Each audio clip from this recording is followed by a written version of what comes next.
Hello friends, यदि आप पहली बार कोई भी बाइक खरीदने जा रहे हो तो आपके लिए ये वीडियो बहुत ही कमाल की होने वाली है और बहुत ही काम की होने वाली है। और हाँ, जो दोस्त ऑलरेडी बाइक ले चुके हैं उनके लिए भी ये बहुत ही इन्फॉर्मेटिव यानी कि बहुत ही अच्छी इन्फॉर्मेशन देने वाली हो सकती है। तो दोस्तों, इस वीडियो को आप अंत तक देखिएगा और इसमें आपको बहुत सारी नॉलेज मिलेगी देखने के लिए। और जो पहली बार बाइक खरीदने की प्लानिंग कर रहे हैं उनके लिए ये वीडियो जो है वो वरदान साबित होगी। इसमें आपको बहुत सारी इन्फॉर्मेशन मिलेगी जो कि एक न्यू बाइकर होता है, जो न्यू कस्टमर होता है, वो अपना पैसा इन्वेस्ट करना चाहता है तो वो किस बाइक पे करे और वो क्यों करे। तो वो सारी चीज़ें इस वीडियो में आपको देखने को मिलेंगी। इसमें वीडियो में मैं आपको SP125 यानी कि होंडा की जो स्पेशल 125 बाइक है उसके बारे में मैं बात करूंगा डिटेल से। और उसके अलावा जो भी और 125 सीसी की बाइक्स हैं और जो भी पॉपुलर बाइक हैं उनके बारे में भी मैं यहाँ पर आपको इन्फॉर्मेशन दूंगा। तो दोस्तों, बने रहिए वीडियो के अंत तक। तो लेट्स स्टार्ट द वीडियो। दोस्तों, यहाँ पर मैं सबसे पहले SP125 के इतिहास के बारे में बताना चाहूँगा कि SP125 का जन्म कैसे हुआ, किस बाइक से ये मॉडिफाई हुई और किस बाइक के थ्रू इसका जन्म हुआ या न्यू कॉन्सेप्ट था। तो दोस्तों, मैं यह बताना चाहूँगा आपको कि आपने होंडा की CV साइन का नाम तो सुना ही होगा। तो दोस्तों, ये CV साइन का ही अपग्रेडेड वर्जन है, यानी कि CV साइन अपनी जगह पर आज भी पॉपुलर है। CV साइन में यानी कि ये स्पेशल साइन 125 है। CV साइन देखोगे तो वो भी 125 सीसी की बाइक है और बहुत ही पॉपुलर बाइक है होंडा की। तो ये भी साइन कैटेगरी में ही आती है, यानी कि साइन का ही मॉडिफाइड वर्जन यानी दूसरा रूप है। तो दोस्तों, कंपनियां क्या करती हैं कि जो भी उनकी बाइक पॉपुलर होती है उसी बाइक में कुछ चीज़ें अपग्रेड क्वालिटी की करके एक न्यू मॉडल निकाल देती हैं। तो that is called CV sine का मॉडिफाई रूप SP125। तो दोस्तों, एज पर CV साइन से हम इसकी कंपेयर करें तो CV साइन की अपेक्षा इसका जो लुक है वो बहुत ही शानदार है। उसके मुकाबले सारी चीज़ें इसमें अपर क्वालिटी में रखी गई हैं। तो आप 125 सीसी की बाइक देख रहे हैं तो आप CV साइन को भी देख सकते हैं, जिसमें कि आपको सारी चीज़ें बैलेंस मिलती हैं और उसकी कॉस्ट भी कम पड़ती है।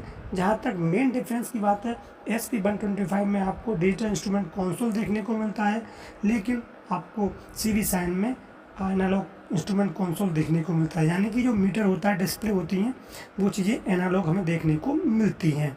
तो दोस्तों, SP125 जो है वो 125 सीसी की बहुत ही बेहतरीन बाइक है और ये BS6 टेक्नोलॉजी पर काम करती है। वैसे तो आज की डेट में सारी बाइकें हैं वो BS6 टेक्नोलॉजी वाली ही मार्केट में मिलती हैं, लेकिन यदि आप सेकंड हैंड बाइक की सोच रहे हो तो आप BS6 बाइक ही देखें, BS4 बाइक न लें तो आपको बढ़िया रहेगा। उसका रीज़न ये है कि संक्षेप में बताना चाहूँगा कि जो BS4 बाइक है वो जो बाइक टेक्नोलॉजी है वो अभी बंद हो चुकी है पूरी इंडिया में। तो उसके किसी पार्ट्स वगैरह में दिक्कत आ सकती है बाइक में, तो आपको उसके जो पार्ट्स वगैरह हैं वो नहीं मिल पाएंगे, क्योंकि उन गाड़ियों का जो प्रोडक्शन है वो बंद कर दिया गया है। तो जैसे प्रोडक्शन बंद होता है वैसे ही स्पेयर पार्ट्स भी बंद हो जाते हैं। तो आप सेकंड हैंड देख रहे हो तो आप BS6 बाइक ही देखें, जो कि मार्केट में आपको थोड़ी सी महंगी मिलेगी, लेकिन वो उसकी जो लाइफ है उसके पार्ट्स वगैरह में कोई दिक्कत नहीं आएगी।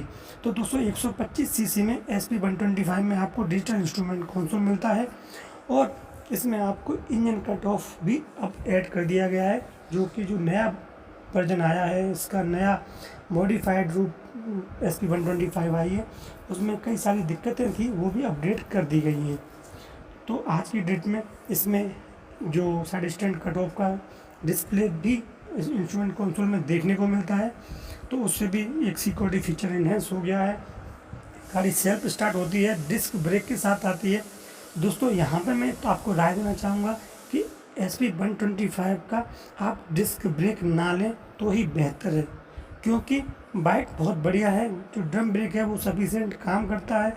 अब कहोगे कि डिस्क ब्रेक के लिए मना क्यों कर रहा हूँ, तो दोस्तों यहाँ मना करने का एक ही रीज़न है कि जो जिस तरह से साइन SP125 है उसमें आपको डिस्क ब्रेक की रिक्वायरमेंट है ही नहीं, क्योंकि 125 सीसी की बाइक है, इतनी स्पीड पे जाती नहीं है और डिस्क ब्रेक जो स्टार्टिंग में जो न्यू कस्टमर होते हैं उनको डिस्क ब्रेक की वजह से उनके साथ में कुछ दिक्कत भी आ सकती है, क्योंकि जो डिस्क ब्रेक है बहुत ही हैवी ब्रेक होता है और यदि आप उसको अप्लाई करोगे तो बाइक जो है स्किडिंग का चांसेस रहता है, यानी कि गाड़ी आपकी स्किड हो सकती है। तो आप न्यू कस्टमर हो तो आप अभी डिस्क ब्रेक वाला मॉडल ना लें तो ही बेहतर है। और डिस्क ब्रेक की मेरे हिसाब से जो 150 सीसी या उससे ऊपर की बाइक है उनके लिए रिक्वायरमेंट है, आपके लिए कोई रिक्वायरमेंट नहीं है।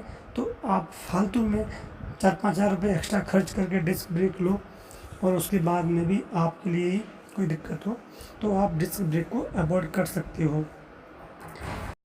दोस्तों वैसे तो 125 सीसी में आपके पास में और भी विकल्प हैं, जैसे कि आपको TVS राइडर मिलेगी। TVS राइडर में भी फुली डिजिटल इंस्ट्रूमेंट कंसोल मिलता है। उसके अलावा ग्लैमर एक्सटेक मिलेगी, इसमें आपको फुली डिजिटल इंस्ट्रूमेंट कंसोल मिलता है। ग्लैमर एक्सटेक में आपको ब्लूटूथ कनेक्टिविटी भी मिलती है, जिसको कि एक्सटेक टेक्नोलॉजी कहती है हीरो। तो उसमें आप ब्लूटूथ से कनेक्ट करके गाड़ी को कंट्रोल कर सकते हो। उसमें अब बहुत सारी चीज़ें हमें देखने को मिलती हैं, लेकिन जो क्वालिटी, जो बिल्ड क्वालिटी, जो पार्ट्स हैं उनकी क्वालिटी जो सबसे बढ़िया मिलती है वो आपको होंडा SV 125 में ही देखने को मिलती है। यानी कि 125 सीसी की बाइक्स में हम कहें कि किंग है तो वो होंडा SV 125 है, क्योंकि सबसे इम्पोर्टेंट जो बाइक की बात होती है उसमें वो बिल्ड क्वालिटी होती है, यानी कि उसके जो पार्ट्स हैं वो कितने स्ट्रॉन्ग हैं, उनकी क्वालिटी सफिशिएंट है कि नहीं है। जहाँ तक बात करें TVS राइडर जो है वो न्यू बाइक आई है TVS की तरफ से, तो उसमें आपको स्पोर्टी लुक मिलता है, पूरा स्प्लिट सीट देखने को मिलती है। लेकिन उस गाड़ी की बिल्ड क्वालिटी बहुत ही पुअर है, यानी कि गाड़ी एक बार गिर गई तो आपको बहुत सारा नुकसान होने वाला होता है और उस गाड़ी के पार्ट्स की भी अवेलेबिलिटी अभी नहीं हो पाती है। तो ये 125 सीसी की कहानियाँ हुई। अब हम बात अभी की है वो की है जो हमारी टेक्निकल बाइक्स है, यानी कि जो बाइकें इसमें डिजिटल इंस्ट्रूमेंट कंसोल देखने को मिलता है। उसके अलावा इन गाड़ियों के सिंपल रूप भी अवेलेबल हैं, यानी कि आप बात करोगे तो नॉर्मल ग्लैमर भी अवेलेबल है मार्केट में, वो भी अच्छा परफॉर्मेंस देती है। आपका CV शाइन अवेलेबल है, ये भी अच्छा परफॉर्मेंस देती है। तो क्योंकि CV शाइन से SP 125 बन के आई तो SP 125 में आपका डिजिटल इंस्ट्रूमेंट कंसोल देखने को मिला। उसी के कंपैरिजन में आपका जो ग्लैमर एक्सटेक है वो है, जो ग्लैमर एक्सटेक में आपको डिजिटल इंस्ट्रूमेंट कंसोल मिलता है और जो नॉर्मल ग्लैमर है 125 सीसी की उसमें इंस्ट्रूमेंट कंसोल नहीं मिलता है। तो जो ग्लैमर एक्सटेक है वो SP 125 के कंपटीशन में आई है। और इधर TVS ने एक नई बाइक निकाली है, वो है आपकी TVS राइडर, वो भी आपका SP 125 के कंपटीशन में बाइक निकाली हुई है।